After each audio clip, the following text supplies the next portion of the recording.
तरह से बात करते नहीं देखा या नहीं सुना, लेकिन इस बार लग रहा है कि उन्होंने जो स्टेटमेंट दिया है वो काफी सख्त किस्म का स्टेटमेंट है, काफी सीरियस होके बात की जा रही है और पाकिस्तान को शायद वार्न भी किया जा रहा है। Working with India will give you benefit, और अगर आप काम नहीं करेंगे इंडिया के साथ तो फिर आपको जो है इसका खुमियाजा भुगतना पड़ेगा। जब वो ये कह रहे हैं कि कोई नेबर काम नहीं करेगा तो उनका इशारा पाकिस्तान की तरफ है। इसराइल ग्रेटर इसराइल बनाने के लिए पूरी मुसलमान दुनिया को तबाह कर रहा है। इसी तरह अखंड भारत उस वक्त तक नहीं बन सकता जब तक ये पाकिस्तान पर अपना कब्जा ना करे। बाकी बांग्लादेश या श्रीलंका या नेपाल या बर्मा इंडिया के लिए कोई प्रॉब्लम नहीं है। बिल्कुल जायज है, बिल्कुल सही है, सीधी सी बात है कि दुश्मनी करेंगे तो नुकसान उठाएंगे, दोस्ती में रहेंगे तो जाहिर है जिंदगी आपकी अच्छी हो जाएगी, आपकी खूबसूरत जिंदगी हो जाएगी। अगर आप हमारे नेबर्स में हैं, आप हमारे साथ काम करेंगे तो फायदा होगा, नहीं तो नुकसान होगा।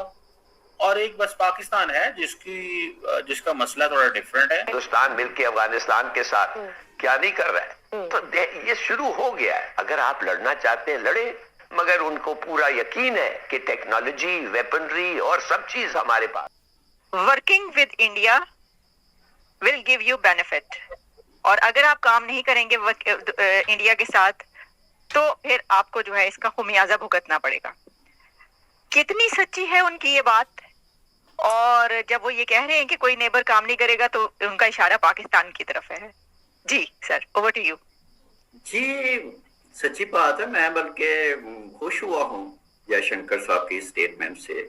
बिल्कुल जायज है, बिल्कुल सही है, सीधी सी बात है कि दुश्मनी करेंगे तो नुकसान उठाएंगे, दोस्ती में रहेंगे तो जाहिर है जिंदगी आपकी अच्छी हो जाएगी, आपकी खूबसूरत जिंदगी हो जाएगी। ये तो जी इस दुनिया का हार्ड एंड फास्ट रूल है ये जो आपने बयान किया। हाँ, तो इसमें ये भी तो है ना जो उन्होंने बात की कि आप दुश्मनी करते रहे हैं तो जो कॉस्ट भी पे करते रहे हैं, कॉस्ट भी तो पे किया आज तक, दुश्मनी की है तो कि पूरे हिस्से ने और बल्कि पूरी दुनिया के तमाम ह्यूमन डेवलपमेंट के आप फैक्टर्स ले लें, सब में पाकिस्तान लोएस्ट ग्रेड पे है।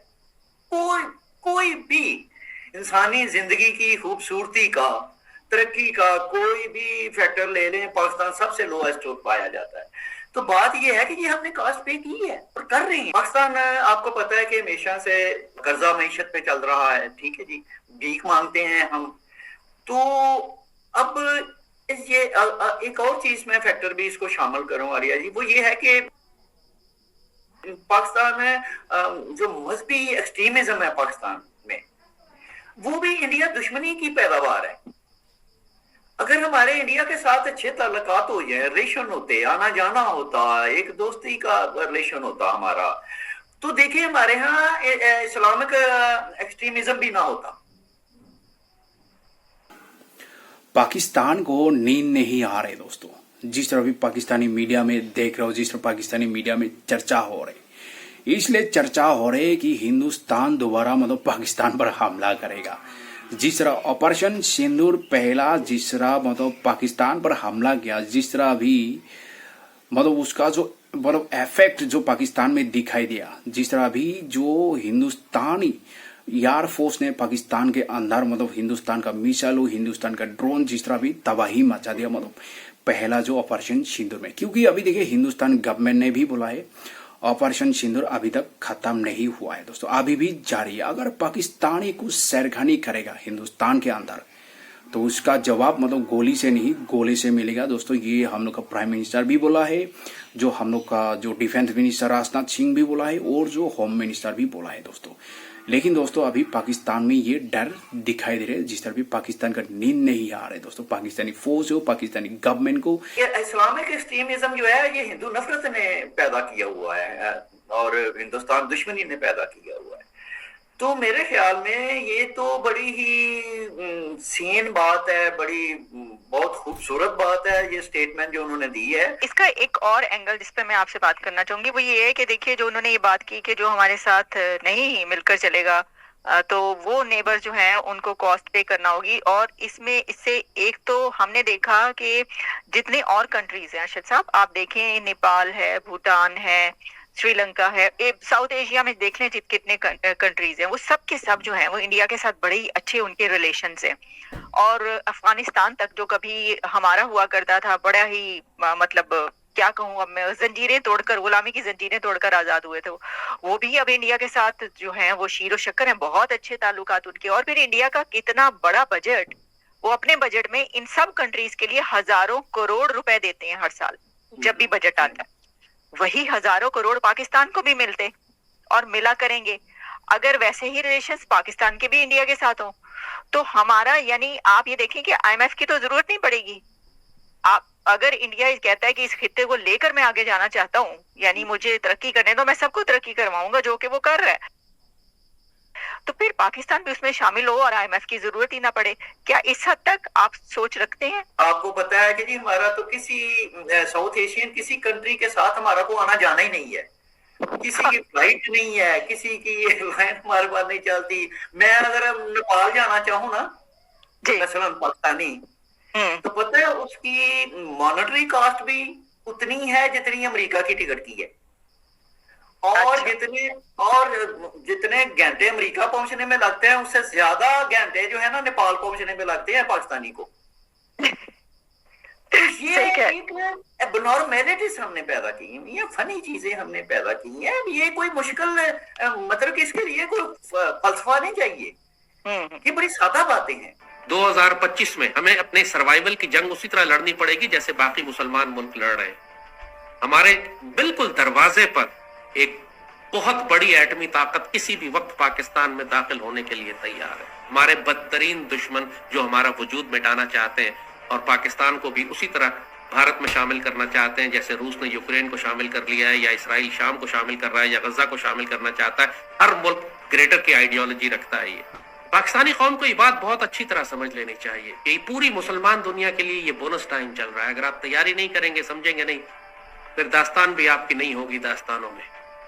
इकबाल बाबा ने जो कहा था कि तेरी बर्बादी के मशवरे हैं आसमानों में, बिल्कुल मुसलमान दुनिया के साथ इस वक्त यही हाल चल रहा है। और खासतौर पर चूंकि ये बात हम पाकिस्तान के मुसलमानों से कर रहे हैं, पाक फौज से कर रहे हैं, बहुत अच्छी तरह समझ लीजिए कि इस वक्त पाकिस्तानी कौम की जो हालत है, हम इस काबिल नहीं है कि हम गजा जैसी किसी जंग को या सीरिया जैसी किसी जंग को बर्दाश्त कर सके। भारत ने अगर हम पर हमला किया तो हमारी कौम बहुत बुरी तरह मारी जाएगी। गफलत में भी है, गैर तरबियत याफ्ता है, आपस में तकसीम है, अल्लाह उसके रसूल से कोई ताल्लुक नहीं है, आपस में बटी हुई है, हमें बहुत नुकसान हो। हमारी बदनसीबी सिर्फ यही है कि हमारे पास जो हुक्मरान आते हैं वो अपनी सारी दौलत मुल्क से बाहर रखते हैं, मुल्क में सिर्फ लूटने के लिए आते हैं, जाहिल होते हैं, बदकार होते हैं, जानी होते हैं, शराबी होते हैं, होमोसेक्सुअल होते हैं, ये हमारे हुक्मरान होते हैं। तो जाहिर है फिर पाकिस्तान को वही अंजाम होगा, अस्तगफुरुल्लाह, जो आज आप देख रहे हैं हमारे साथ हो रहा है। शिकायत फिर हम क्यों करते हैं? हमारे अमाल ही हमारे हुक्मरान बनते हैं, वही बदअमालियों का अजाब फिर हम पर मुसल्लत होता है। जब जंग होगी, इंडिया के पास खाना पड़ा होगा, आप अपने डॉलर चबा रहे होंगे क्योंकि आपके पास खुराक जो है उसको आपने एक्सपोर्ट करके डॉलर कमा के उसको सूद में IMF को दे दिया। इस किस्म की प्लानिंग हमारी लीडरशिप कर रही है इस वक्त से। जितने भी इस वक्त पॉलिटिकल लीडरशिप हमारे पास है, उसको किसी एक को अंदाजा नहीं है कि क्या क्राइसिस आने वाला है और हमने क्या तैयारी कर। डॉक्टर जयशंकर ने बड़े क्लियरली कह दिया है कि अगर आप हमारे नेबर्स में हैं, आप हमारे साथ काम करेंगे तो फायदा होगा, नहीं तो नुकसान होगा।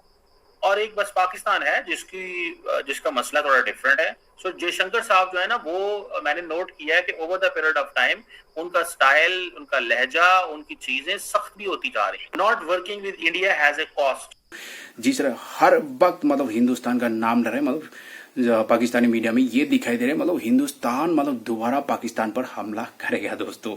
लेकिन देखिए दोस्तों, अभी क्या पता, मुझे पता नहीं, लेकिन पाकिस्तानी मीडिया में जिस तरह अभी दिखाई दे रहे, जिस तरह अभी डर ये लोग को सता रहे, क्योंकि देखिए हिंदुस्तान का भी ऐसा एक्शन भी नहीं लिया था और ऐसा मतलब जो स्ट्रिक्ट डिसीजन भी नहीं लिया। जिस तरह अभी हिंदुस्तान गवर्नमेंट ने जो डिसीजन लिया है दोस्तों, जो अभी इंडस वाटर ट्रीटी भी अभी बंद कर दिया, जिस तरह भी पाकिस्तान में वो इफेक्ट दिखाई दे रहे, जिस तरह भी पाकिस्तानी में वाटर नहीं मिल रहा दोस्तों, जो पाकिस्तानी सिविलियन को, जिस तरह भी देखिए जो इंडस वाटर का जो पानी पाकिस्तान में जाता है हिंदुस्तान से, वो पानी से पाकिस्तान का 80-90% मतलब डिपेंडेंट हिंदुस्तान का पानी का। लेकिन अगर ये जिस तरह भी हिंदुस्तान गवर्नमेंट ने जिस तरह भी डिसीजन नहीं लिया है दोस्तों, जो ये बहाल नहीं होगा दोस्तों। जो इंडस वाटर ट्रीटी जो डिसीजन लिया है मतलब ऑपरेशन सिंदूर में दोस्तों, ये बहाल नहीं होगा दोस्तों।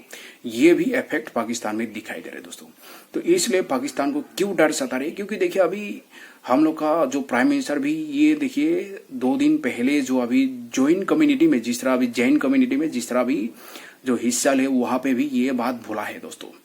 अगर शेरखानी करेगा, लेकिन उधर पाकिस्तान का नाम नहीं लिया, अगर शेरखानी करेगा, जिस तरह अभी वहां पे जिस तरह अभी प्राइम मिनिस्टर जी को जिस तरह ये सपोर्ट करा था, जिस तरह अभी क्लैपिंग बज रहा था, उस टाइम मोदी जी ने क्या बोला था, मेरा तो बात तो आप कंप्लीट होने ही नहीं दिया। मतलब मुझे समझ में आ गया, मतलब जिस तरह ये भी अभी पाकिस्तान को बार बार डर सता रही है, क्योंकि जहां पे भी हम लोग का जो प्राइम मिनिस्टर जा रहे हैं वहां पे भी ये बात कहा है कि जो अगर पाकिस्तानी शेरखानी करेगा तो उसका जवाब गोली से नहीं गोले से दिया जाएगा पाकिस्तानी को दोस्तों। इसलिए पाकिस्तान के डर सता रही है, पाकिस्तान को नींद नहीं आ रहे।